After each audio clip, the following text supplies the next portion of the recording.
Welcome back to Founders Fail, Lessons Learned. My name is Jose Castillo, and today we're here with Edwin Williams, founder of ZenHammer.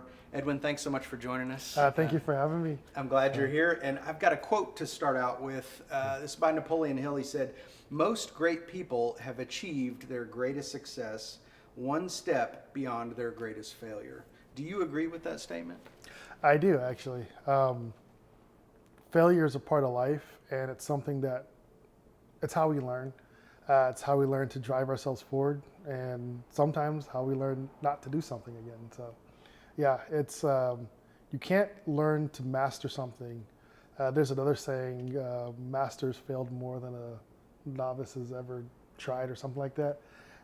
But failure is how we progress, learn, master what it is we're going into in order to be a success. So what has been your comfort level with failure over the years, either as a kid or in your adult life? Have you always been kind of comfortable with trying new things? No. Growing up, failure was not a thing that was pushed. You had to be successful. And it's something I think a lot of our society goes through, where we're told even school failure is bad. So we become risk averse. And I didn't become comfortable with failure until an adult, actually, when I decided to get into fighting and entrepreneurship were the two big things that really had to make me comfortable with failure. Those words do go together, fighting and entrepreneurship, I know. Well, let's get right to the heart of it. What is one of your greatest failures, either in life or in business? I know it's a tough question, but that's why we're here, is to talk about it. What is it? I'll do a life story. I've talked a lot about failure in business. I'm gonna say my second MMA fight. I had trained hard for that fight. Apparently, in one segment of my training, not enough. And it was, first round went well. We were evenly matched. Second round, I pushed it and was arguably winning the fight.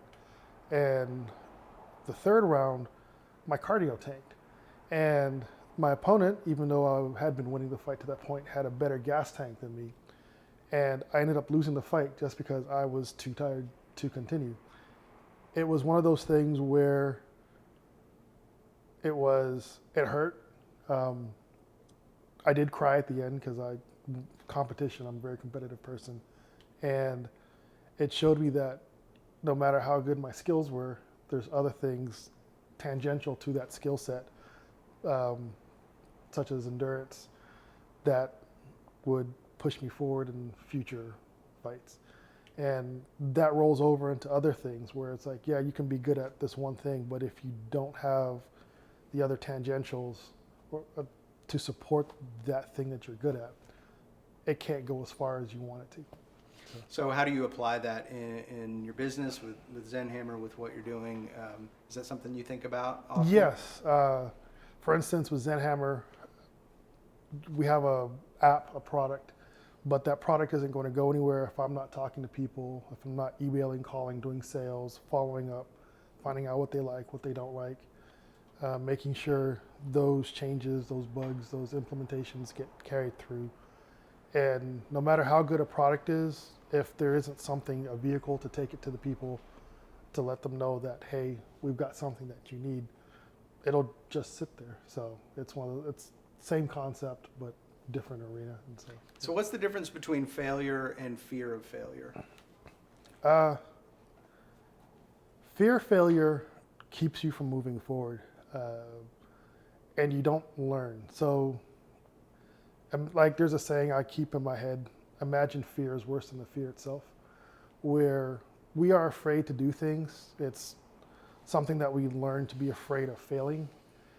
And because you're afraid of failing, that fear holds you back from the learning process that failing will give you. And when you realize it or think about it, what's the worst that could happen? It really isn't as bad as you imagine it to be. And once you get past that, then you can move forward, and it becomes more of okay, I messed up here. Let's not do that again. Try over. So, our minds are amazing at coming up with creative fears that stymie us every day. It's amazing. It's a powerful thing, and I love that you said it keeps us from learning. That's a powerful thought. So for folks that are listening, and for yourself, what one thing can you do to get beyond that fear and to make failure a part of your everyday life? Competition, or being accountable to someone. One of the things that helped me get over fear of talking to people, like early on I used to be much shyer, and we'd go to the bar and my friends were like, okay, you gotta go talk to that girl. If not, we're going to buy shots, and they'd find the most expensive shot on the menu to buy. And this is like 8 guys, and I'm not buying $80 worth of shots for people. So like things like that for business, like the accelerator programs I've been in, the accountability to those people to, hey, you've got to do this by next week. For fighting, it was waking up, going for a 5-mile run with everybody, training together.